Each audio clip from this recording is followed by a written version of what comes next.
Olá pessoal, saudações! Sejam bem-vindos ao canal Perlegem. O tema do nosso vídeo de hoje é processo administrativo.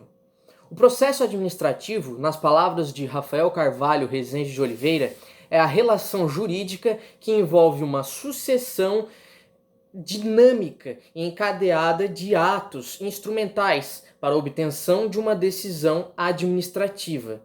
Tá certo, Leandro, mas o processo administrativo é a mesma coisa que procedimento, né? Não, tomem cuidado. Processo administrativo é diferente de procedimento administrativo. Embora muitos doutrinadores utilizem ambas as locuções como sinônimas, elas são duas coisas diferentes. Nesse sentido, o professor Alexandre Maza nos explica que, tecnicamente, o processo administrativo é diferente do procedimento administrativo.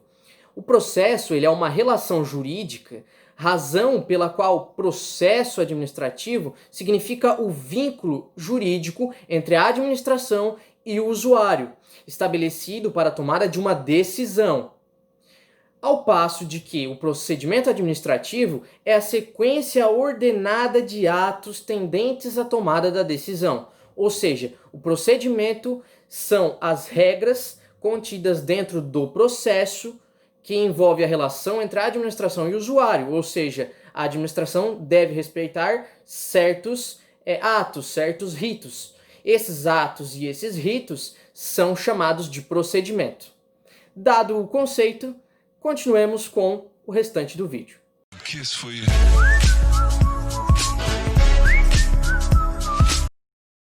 Bem, agora que nós já sabemos o que é o processo administrativo, para que ele serve? Qual a sua finalidade?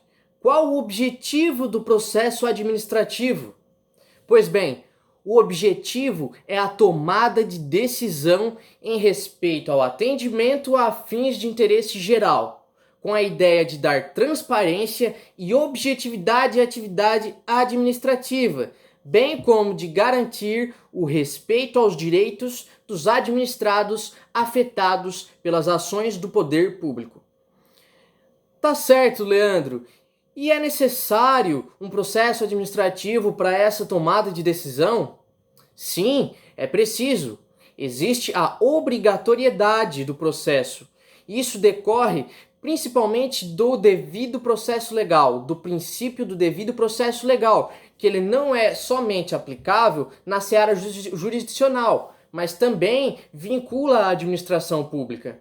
Então, a exigência de observar-se um processo previsto na legislação relaciona-se com a noção de legitimidade pelo procedimento, segundo a qual, no moderno Estado de Direito, a validade das decisões praticadas pelos órgãos e agentes governamentais está condicionada ao cumprimento de um rito procedimental pré-estabelecido, e isso decorre do devido processo legal formal, que consiste na obrigatoriedade de observância do rito para a tomada de decisão. Com relação às modalidades de procedimento, a doutrina brasileira não tem um consenso padrão.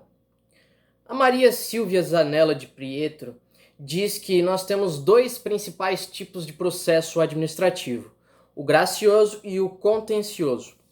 No processo gracioso, os próprios órgãos da administração são encarregados de fazer atuar a vontade concreta da lei, com vistas à consecução dos fins estatais que lhe estão confiados e que nem sempre envolvem decisão sobre pretensão do particular.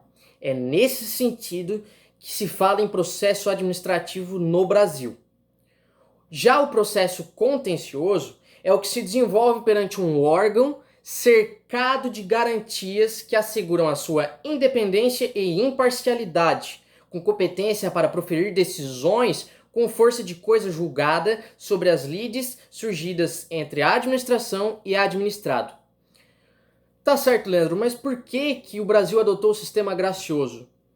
Pois bem, adotou o sistema gracioso porque também adotou a unicidade de jurisdição, ou seja, as decisões proferidas no poder administrativo, pelo poder administrativo, elas podem ser revisadas pelo poder judiciário, enquanto nos países que admitem a dualidade de jurisdição, o poder administrativo ele tem a força de proferir uma decisão que transite em julgado, que não possa ser revisada pelo Poder Judiciário, o que não acontece no Brasil, pois nós temos também o artigo 5º, inciso 35 da Constituição Federal, que diz que a lei não excluirá de apreciação do Poder Judiciário lesão ou ameaça a direito. Ou seja, como a administração pública no Brasil ela também é parte no processo, nós não podemos ter parte e juiz em uma única pessoa, que seria a administração pública. Não podemos ter essas duas partes concentradas em uma pessoa só. Portanto, no direito brasileiro, quando se fala em processo administrativo, se está falando do processo administrativo gracioso, porque as decisões proferidas no Poder Administrativo podem ser revisadas pelo Poder Judiciário. Leandro, existe alguma lei que prevê, que define as regras, o procedimento do processo administrativo no Brasil? Sim, foi promulgada a Lei nº 9.784, de 29 de janeiro de 1999, que estabeleceu normas básicas sobre o processo administrativo no âmbito da administração federal, direta e indireta, visando, em especial, a proteção dos direitos dos administrados e ao melhor cumprimento dos fins da administração. Alguns aspectos gerais desta lei que são interessantes, por exemplo, é que ela contém normas de direito administrativo processual e material, ou seja, ela é uma norma mista.